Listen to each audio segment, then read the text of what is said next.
Tēnā koutou katoa e mihi nui tēnā kia koutou e tangata whenua haukainga me ngā rangatahi me ngā rangatira no kirikiri ro tēnā. Nō reira tēnā koutou, tēnā rā tātou katoa. Thank you for allowing me to be here and be part of this amazing event. What an awesome story, Shane. Hard to follow that act, but I'm going to give it a go. What I wanted to share with you tonight was around my experience of diversity in leadership, really. And I just want to do that through a few stories because that's what we know, right? We know our own stories, so that's not difficult. In terms of diversity, this is my whānau. This was at my accreditation when I took up the rank as captain for the Royal New Zealand Navy. These are all my children and their partners, and I feel like we're the United Nations, so we're kind of like diversity in action. So in our whānau we have Māori, we have Zulu, Black South African, we have Tongan, we have Papua New Guinean, and we have Cook Island Māori. So, I feel like we've got all our bases covered at that point. And we've actually had to learn to work together across the different cultures and learn to be a whānau, which has been a really cool journey for us. The first story I want to tell you actually happened to me last year, and it was like, in life we have these light bulb moments.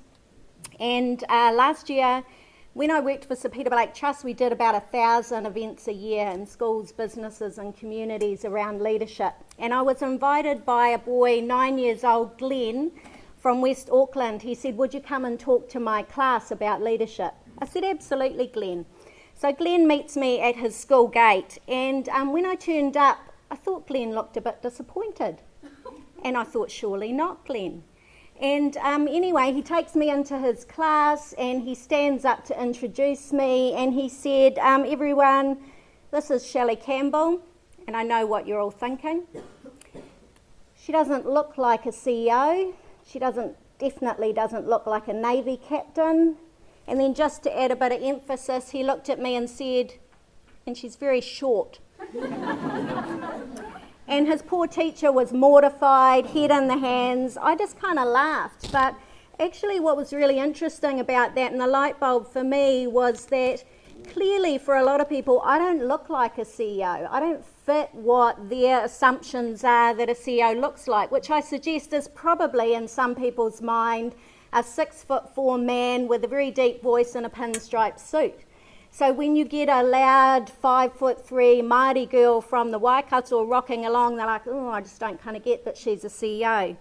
But regardless of that, I'm in my third CEO role now. I actually didn't want to be a CEO. I didn't have a career plan. I had no aspiration to be a CEO.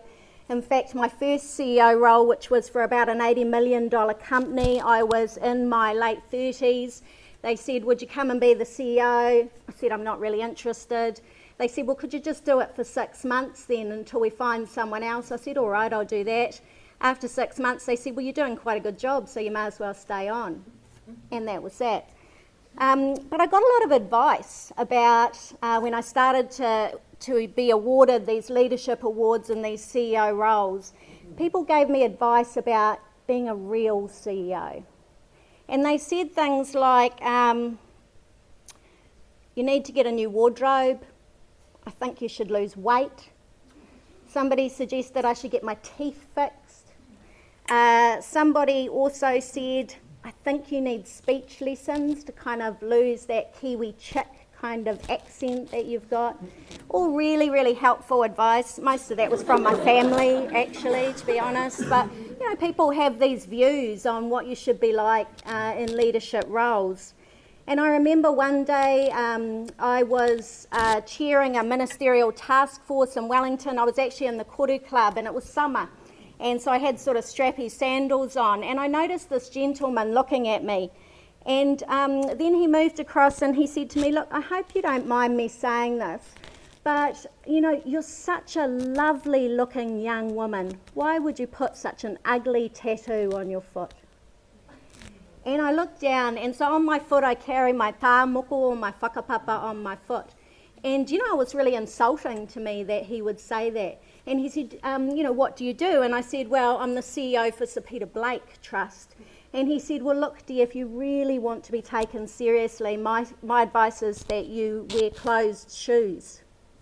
so that people will take you seriously. To which I replied, if I really want to be taken seriously, I'll use my brain and I'll actually do things that really achieve for New Zealand Inc. Thanks very much.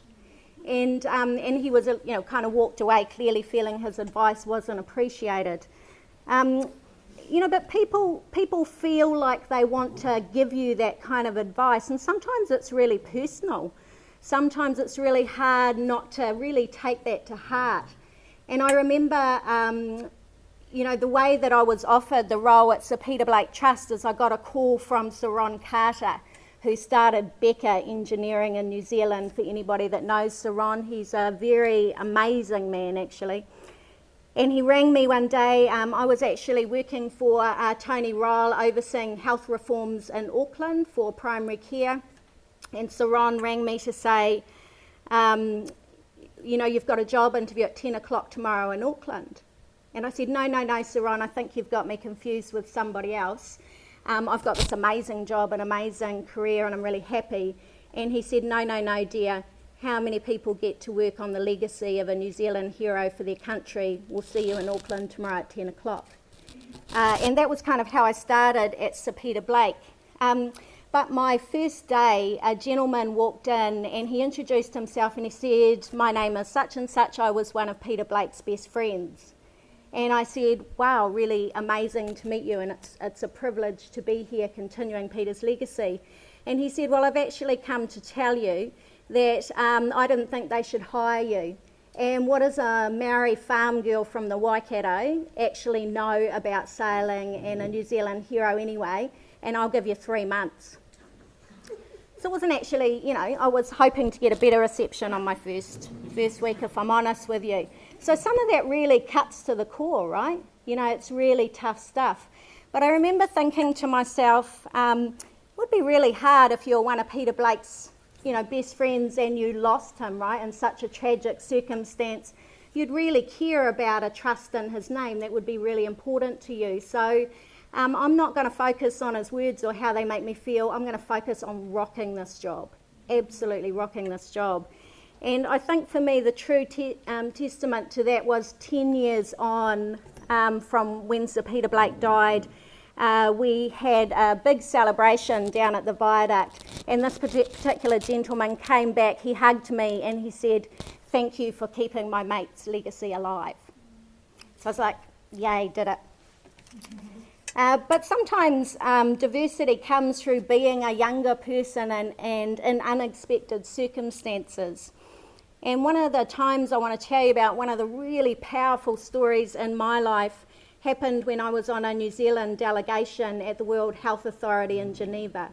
And when you're in a New Zealand delegation, you sit behind your sign and your flag and your minister's there and the Director General of Health was there. And it felt like such a privilege. We're always behind the Israelis at the World Health Organization, so that's a bit of fun because, they're macked out with their guns and you spend a lot of time watching what's going on there. And then the Director General, about day 2 of the delegation, leaned over to me and he said, Shelley, in 10 minutes you'll be making an intervention on behalf of New Zealand. So an intervention is where the chairperson for this enormous room, several thousand people, turn off everybody's microphone and they say, member for New Zealand, please stand and address us. So you're standing in front of thousands of people representing your country. And so I thought, I wonder what he wants me to talk about. He might want me to talk about primary health care or how, something like that, that's good. He might want me to talk about bowel cancer, which was an area I knew a lot about, was working in at the time. Maybe he wants me to talk about Indigenous health. That'd be quite good. Anyway, he handed me a sheet of paper with 3 of the most terrifying words I've ever seen in. And on that sheet of paper were the words, female genital mutilation. And I felt sick. I knew nothing about that topic whatsoever, and in 10 minutes I was about to represent my country. And I thought, I wonder if there's like a dignified way to get out of this. Like, could I faint? Could I, what could I do that was kind of vaguely classy but was going to get me out of this terrifying situation? And I realised there was nothing. I had nothing. And at that moment, the senior woman in the delegation looked at the Director General, looked at me, and she said, are you sure? And I suddenly thought, she doesn't think I can do it. Oh, maybe I can't do it. Maybe I'm going to be terrible. And he looked at me and he said, absolutely she can, and I'm going to help her.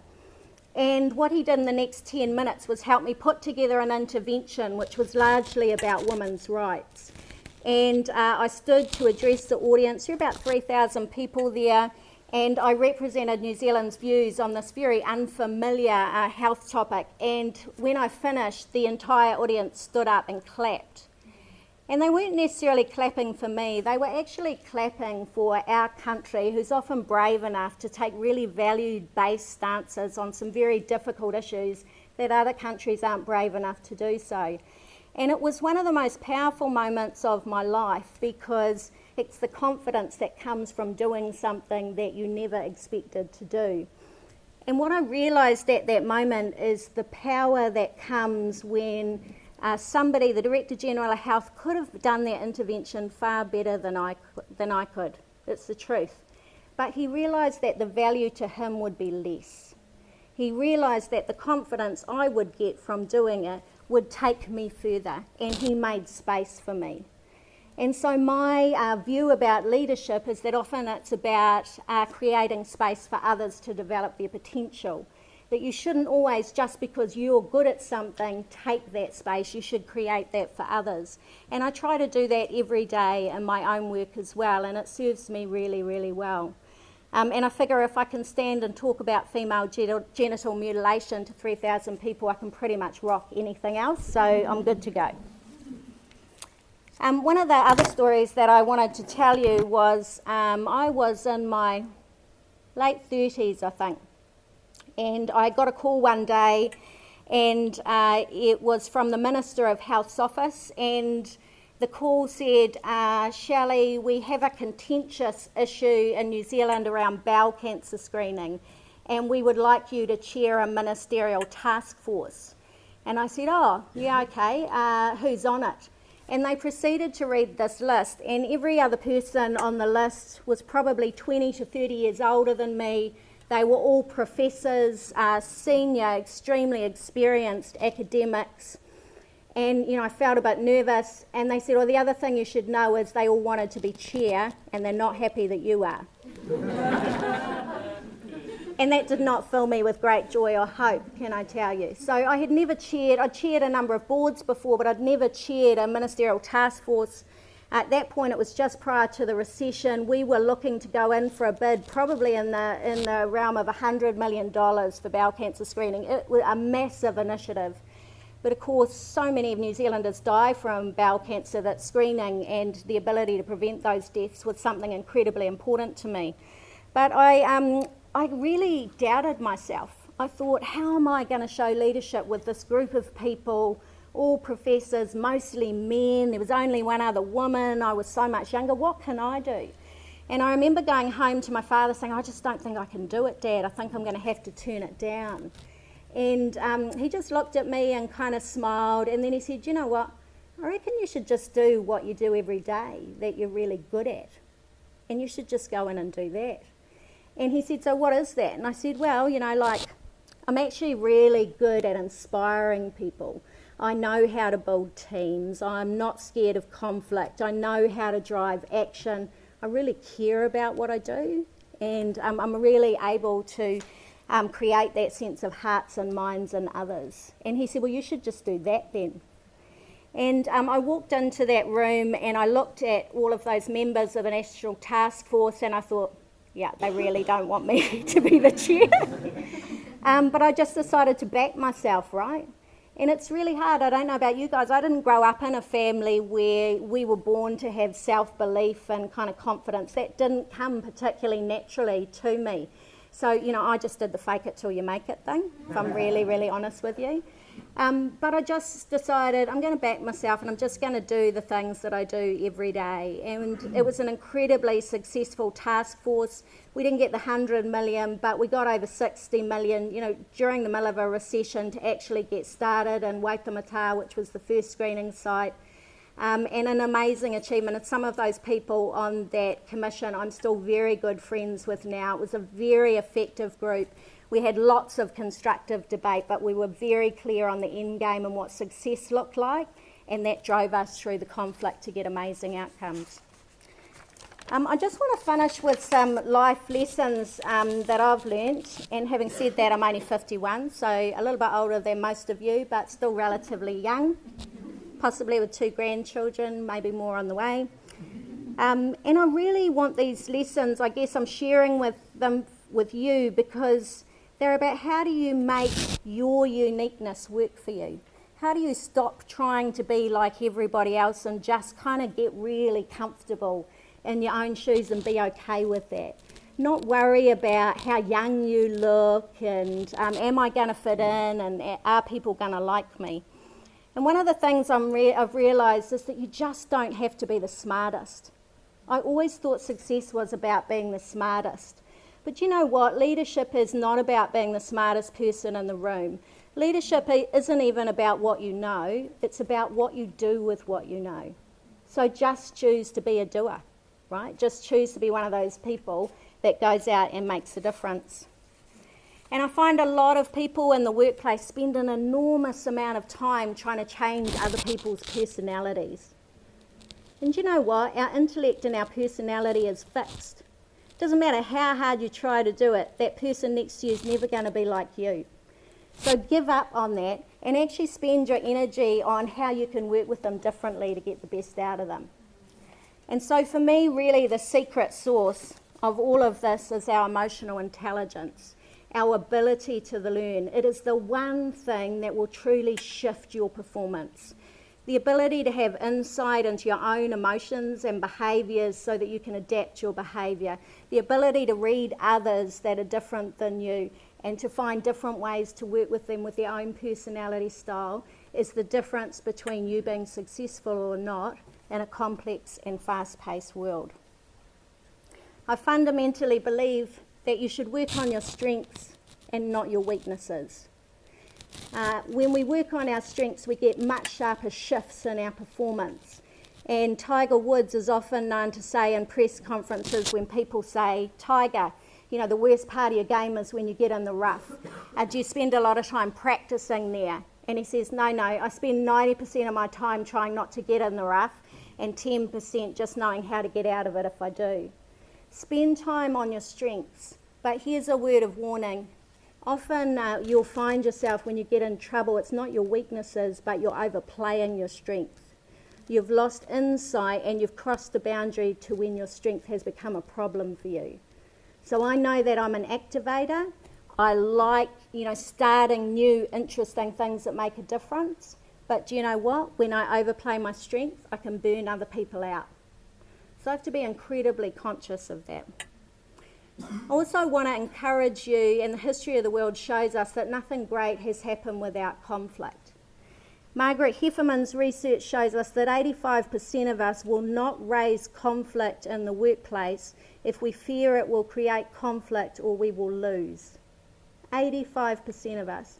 That means there's a whole lot of really important discussions that actually aren't being had every single day.